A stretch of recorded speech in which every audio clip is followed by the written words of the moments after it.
Friday facts நேயர்களுக்கு வணக்கம். இன்னைக்கு நம்ம எந்த மூவியோட ரிவ்யூ பார்க்க போறோம் அப்படின்னா, அரவிந்த் ராஜகோபால் அவங்களோட இயக்கத்துல சஸ்பென்ஸ் கிரைம் த்ரில்லரா உருவாகி இருக்கிற படம் தான் அஸ்திரம். இந்த அஸ்திரம் படம் வந்து ஏற்கனவே இந்த டைட்டிலோட வேற படம் ரிலீஸ் ஆகியிருக்கு. ஸோ அஸ்திரம் தி சீக்ரெட் அப்படின்னு சொல்லி இந்த படத்துக்கு பேர் வச்சிருக்காங்க. இந்த அஸ்திரம் தி சீக்ரெட் அப்படின்ற டைட்டிலுக்கு ஏற்ற மாதிரியே இந்த படத்துல ஒரு சீக்ரெட்டான ஒரு விஷயத்தையும் வந்து வச்சிருக்காங்க. இந்த படத்துடைய ஒன்லைன் ஸ்டோரி என்ன அப்படின்னா, ஷியாம் வந்து ஒரு போலீஸ் ஆஃபீஸரா இருப்பாரு. அவர்கிட்ட வந்து ஒரு கேஸ் கிடைக்கும். அந்த கேஸ் என்ன அப்படின்னா, 3 வெவ்வேறு இடங்கள்ல 3 பேர் வந்து தற்கொலை பண்ணி இறந்துருப்பாங்க. அவங்க தற்கொலை பண்ணது எல்லாமே வந்து சேம் பேட்டர்ன்ல இருக்கும். எதற்காக வந்து இந்த சூசைட் வந்து நடக்குது, அவங்க 3 பேருக்குள்ள என்ன சம்பந்தம் இருக்கு, அந்த கேஸுக்கும் ஷியாம் அவங்களுக்குமே வந்து ஒரு சம்பந்தம் இருக்கும், அதுக்கான காரணம் என்ன அப்படின்ற மாதிரிலாம் வந்து தேடுறது தான் வந்து இந்த படத்துடைய கதையே. இந்த படத்துடைய கதையில இன்னும் சுவாரஸ்யத்தை கூட்டுற விதமா இந்த படத்துடைய வில்லனே தன்னை கண்டுபிடிக்கிறதுக்காக குழு கொடுத்துருப்பாங்க. ஸோ அது வந்து இந்த படத்துடைய சுவாரஸ்யம் அப்படின்ற மாதிரி சொல்லலாம். முதல்ல அரவிந்த் ராஜகோபால் அவங்களுக்குமே இது ஒரு புது படம் அப்படின்ற மாதிரி சொல்லலாம். புதுமுக இயக்குனர். இந்த படத்துல இயக்குனர் தாண்டி நடிச்சவங்க எல்லாமே வந்து புதுமுகமாக தான் நடிச்சிருக்கிறாங்க. நமக்கு ரொம்ப பரிச்சயமான ஒரு கேரக்டர் அப்படின்னு சொல்லி பார்த்தோம் அப்படின்னா, ஷியாம் அவங்களா இருக்கட்டும், ஜீவா ரவி, நிழல்கள் ரவி போன்றோர் வந்து கொஞ்சம் பரிச்சயமான முகங்கள்.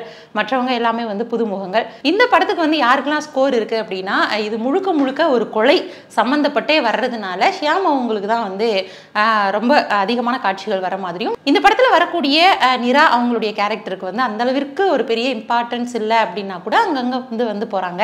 ஷியாமுக்கு வந்து இது ஒரு பெஸ்டான மூவிஸ் அப்படின்ற மாதிரி சொல்லலாம். ஏன்னா ரீசெண்டா அவருடைய படங்கள் எல்லாமே வந்து லீட் கேரக்டர்ல வராத மாதிரி ஒரு சைட் கேரக்டர்ல வர மாதிரி தான் அவருடைய ஆக்டிங்ஸ்லாம் இருந்துட்டு இருக்கு.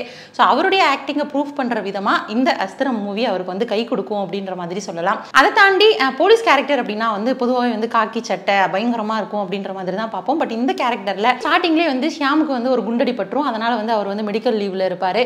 ஸோ அதனால முழுக்க முழுக்க காக்கி ட்ரெஸ் இதெல்லாம் வந்து யூஸ் பண்ணாம நார்மலாவே இந்த கொலையை வந்து இன்வெஸ்டிகேட் பண்ற மாதிரி தான் அவருடைய ரோல் போகும். அவருக்கு அசிஸ்டண்டா நடிச்சிருக்கக்கூடிய அவருடைய நடிப்பு வந்து ரொம்ப பிரமாதமா இருந்துச்சு அப்படின்ற மாதிரி சொல்லலாம். இதை தாண்டி இந்த படத்துல யார் அதிகமா ஸ்கோர் பண்ணாங்க அப்படின்னா, இந்த படத்துல வரக்கூடிய வில்லன் கேரக்டர்ல ஒரு பையன் வந்து நடிச்சிருப்பான். ஸோ உண்மையாவே சூப்பர்வா நடிச்சிருக்காங்க அப்படின்ற மாதிரி சொல்லலாம். விதேஷ் யாதவ் அவங்களுடைய கேரக்டர் வந்து பயங்கரமா இருக்கு. அது மட்டும் இல்லாம இந்த படத்துல வந்து எல்லாருக்குமே முக்கியத்துவம் கொடுக்குற மாதிரியான ரோல்ஸ் தான் வந்து இருக்கு. முக்கியமா ஒரு கேமை பேஸ் பண்ற மாதிரி தான் வந்து இந்த படத்துல ஒரு சர்ப்ரைசிங்கான ஒரு விஷயமே இருக்கு. அது என்ன கேம் அப்படின்றத வந்து நீங்க படத்தை பார்த்து தெரிஞ்சுக்கோங்க. இந்த படத்துடைய ஃபர்ஸ்ட் ஹாஃப் வந்து கொஞ்சம் ஸ்லோவா ஸ்டார்ட் பண்ணி செகண்ட் ஹாஃப்ல வந்து பயங்கரமான ஒரு சஸ்பென்ஸ் வந்து வச்சிருக்காங்க. ஸோ படம் முழுக்கவே ஒரு இன்வெஸ்டிகேஷன் ஃபிலிம்கான எல்லா விஷயங்களுமே இருக்கு. ஏன்னா சில படங்கள்ல என்னென்ன அப்படின்றத நம்மளால ஈஸியாவே கெஸ் பண்ண முடிகிற மாதிரி இருக்கும். ஆனா அப்படி இல்லாம ஒரு வித்தியாசமான கதைக்களத்துல இந்த படத்தை வந்து அணுகியிருக்காங்க அப்படின்னு சொல்லலாம். தமிழ் சினிமாவுக்குமே ஒரு புது விதமான ஒரு கான்செப்ட் தான். மேக்சிமம் வந்து மலையாள சினிமால இந்த மாதிரியான விஷயங்கள் கண்டுபிடிக்கிறது இந்த மாதிரிலாம் வந்து நம்ம பார்த்துருப்போம். தமிழ் சினிமால கிரைம் த்ரில்லர் ஜானர்ல நிறைய படங்கள் வந்திருந்தா கூட இந்த ஒரு கிரைம் த்ரில்லர் படம் வந்து கொஞ்சம் டிஃப்ரெண்டான ஸ்டோரி அப்படின்ற மாதிரியே சொல்லலாம். அது மட்டும் இல்லாம இந்த படத்துக்கு நிறைய விஷயங்கள் வந்து பிளஸ்ஸா இருக்கு. உதாரணத்துக்கு ஷியாம் அவங்களுடைய நடிப்பா இருக்கட்டும், சென்டிமெண்டா இருக்கட்டும், இல்ல ரொம்ப நிதானமா கையாளுற மாதிரியான ஒரு கேரக்டர் அப்படின்றதுனால ரொம்பவே பொருந்தி போகிறாரு. அனதர் என்ன பிளஸ் அப்படின்னா, நிழல்கள் ரவி அவங்களுடைய வாய்ஸை பத்தி சொல்லவே வேணாம். ஸ்டார்டிங்லேயே வந்து அவருடைய ஸ்டோரி மாதிரி தான் ஸ்டார்ட் பண்ணும். ஸோ அந்த ஸ்டோரி வந்து ரொம்பவே நல்லா இருந்துச்சு, கனெக்டடா இருந்துச்சு அப்படின்றத தாண்டி இந்த ஸ்டோரியே வந்து சில இடங்கள்ல ரொம்ப மைனஸா போதும் அப்படின்ற மாதிரியான ஒரு ஃபீல் கொடுத்துச்சு.